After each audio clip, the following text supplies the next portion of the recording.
Hello, welcome to Chess with Simon. I'm Simon. The Alekhine Defence. So, let's play something amusing. Okay, we'll play knight c3.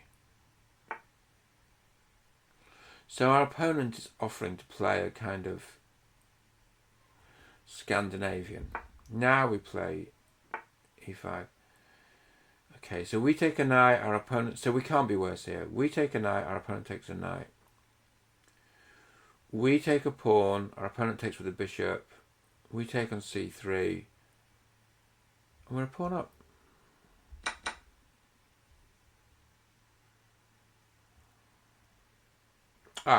We take a pawn. Our opponent's going to take on d1. We've got a slightly better pawn structure. Wow. Who knew? What do we take with, queen or bishop? Okay, we'll take with the queen. Yeah, that's right. We got a slightly better pawn structure. What's not to like? But what is to like? I mean, it isn't that mind-blowing, is it really? So, we're doing okay here. We're doing okay. We'll square the rooks.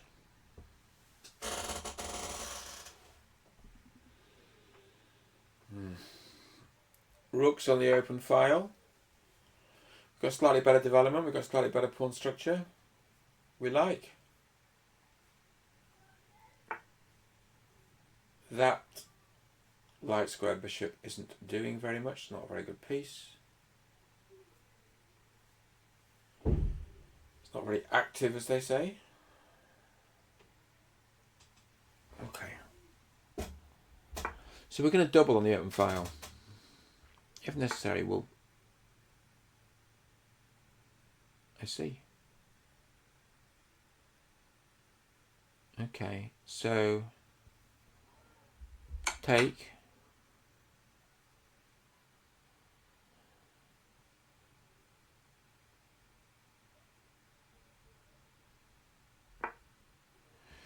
So if black takes on a2,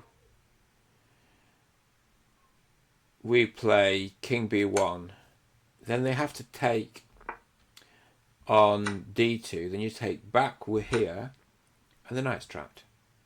Isn't that cute? That's cute. That was the idea. So that knight's trapped. When we're a piece up in a very quiet position. Well, piece for a pawn, right? So if I was black, I suppose you play, here's what you play. You play rook d8 with the hope of winning the bishop pinned against the rook, but the problem is the bishop's defended twice, and it can only be attacked twice, so there's nothing here. This is just a knight. You see, even if you get your dark square bishop to attack my dark square bishop, it's always defended twice by the knight and the rook. So there's no... Okay, well that's sensible. There's no tactic. c3 pawn is defended, so the point is attacking b2. The c3 pawn is defended. What opening was this again? Let's have a look. Alekhine. Okay. I want to hit the rook. And then I want to hit the bishop. Just play solidly.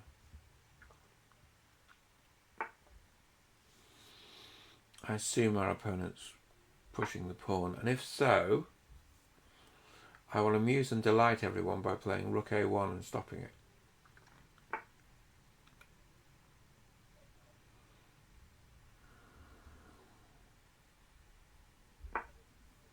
Threatening checkmate. Threatening the fork.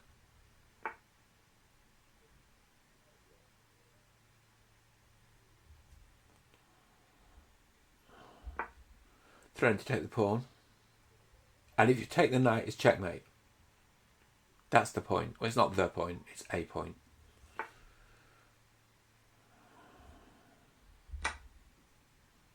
I can take that.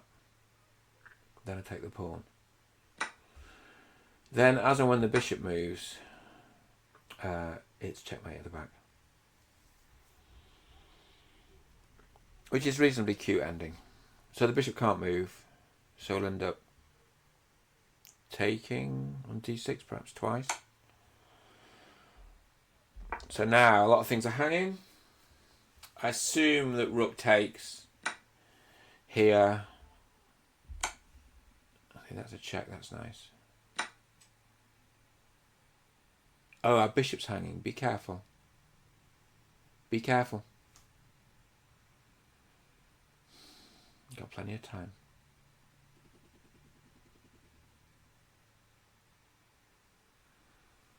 Okay, so let's go this way. King d7, you take with the bishop. Take on g2, you take with the bishop. So yes, we are still a pawn down, but I think the piece will be enough. What we're really hoping desperately for here is rook and bishop against rook. That's going to be so much fun. I don't know the method, but we can work it out, right? We can work it out.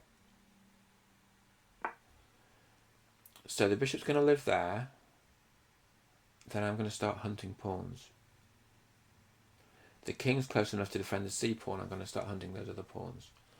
I suppose black could push. I take. Yeah, right. Do that. So what's going to happen now is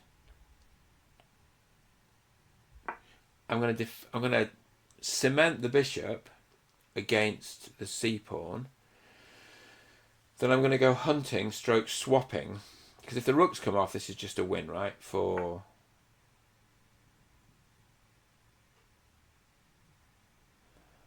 white.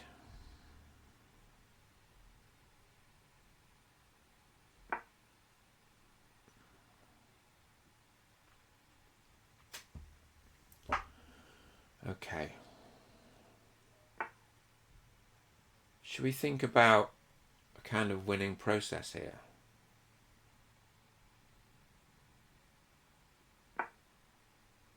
What's a winning process look like? I think we've got to make some progress with that pawn, haven't you? You've got to make progress with the pawn. It's not easy, but it's not even, I don't think it's that hard, but it's not easy. We've got to just get the pawn moving, make progress, try and win the enemy pawns. Okay, that's to discover. Okay, our opponent's allowing it. You probably can't use it, but I wouldn't make a habit of that, but fine.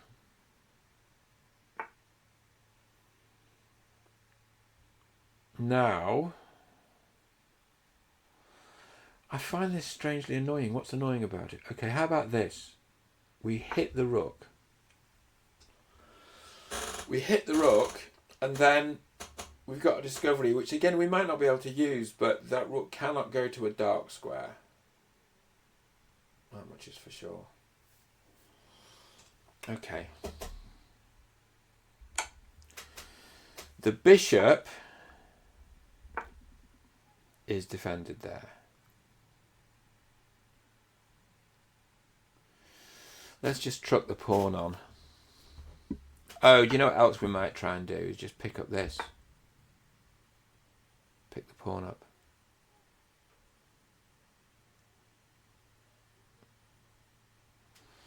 It's really interesting, isn't it, how you do this? To be honest, I don't think it's very difficult. It's a little bit difficult. Okay, so that pawn is... Let's get moving with this pawn. That rook's kind of passive there, isn't it?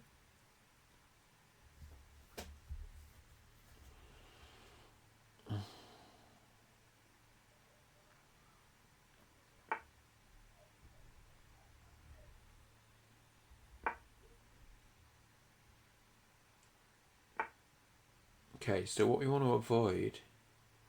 So let's do some analysis here. Take on b7, e3, rook f7 check. King's got to go, then you take the pawn with the king. Thank you.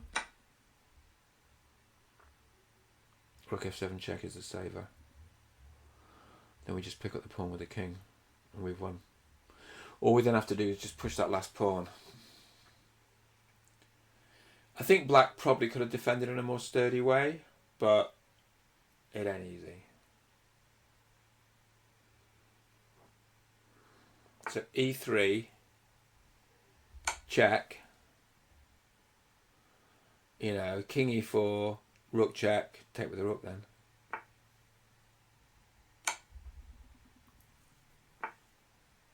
Oh yeah, okay, yeah, sure. Take it, and then rook h3 check. King takes, rook h3 check.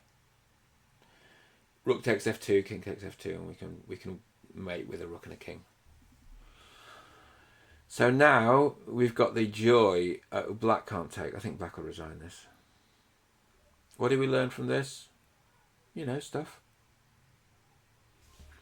What we learned was a way of playing against the Alekhine. I guess don't always play what your opponents expect, right? Play something different. Play something creative. Our opponent's thinking of resigning, or okay, fine, I get it. Let's just put a rook behind the pawn. This is like...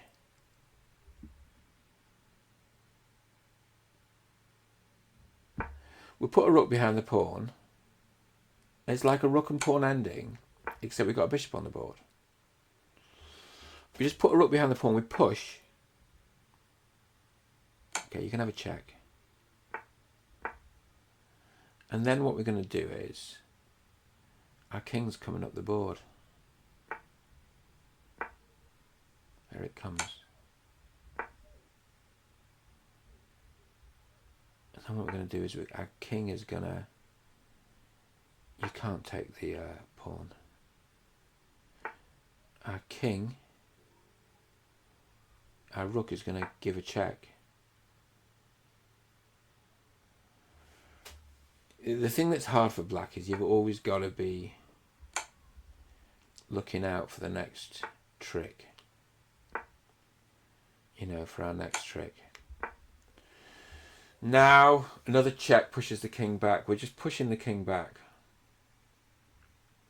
And at some stage, I would imagine it's going to become unpleasant. Push the pawn.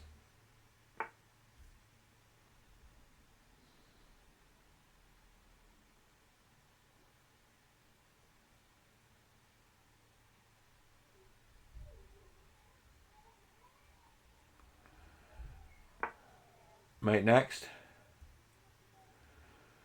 So, yeah. Okay. That was fun. What did we learn from it? I think what we learned from it is, I don't know, play what you believe in. Play something new. Book. Slightly better, look. We knew we were slightly better. There's no shame in being... Okay, that I didn't know what I was doing there. Knight f3 is better. There's no shame in just being slightly better, playing for a pull. That was the mistake, and it was quite pretty. The point is, you can't move the knight straight out because we take the rook, and then when they take the rook, you take with the bishop, and that knight is trapped. Okay. I'm not sure that was great, but okay, if you say so. So the material's coming down quite a lot here. We're getting worried. I think what black probably wants is to get all the pawns off, and then that ending, rook and bishop against rook, is technically one for the stronger side, but it's usually a win, but there are prospects for a draw, and it's an interesting ending. It gets played at the elite level, right? I've got a book by John Nunn about it. I mean, I haven't quite got the patience or instinct to read it exhaustively. I think some of my friends were able to, but I wasn't. I hope you enjoyed that. I enjoyed that. See you soon.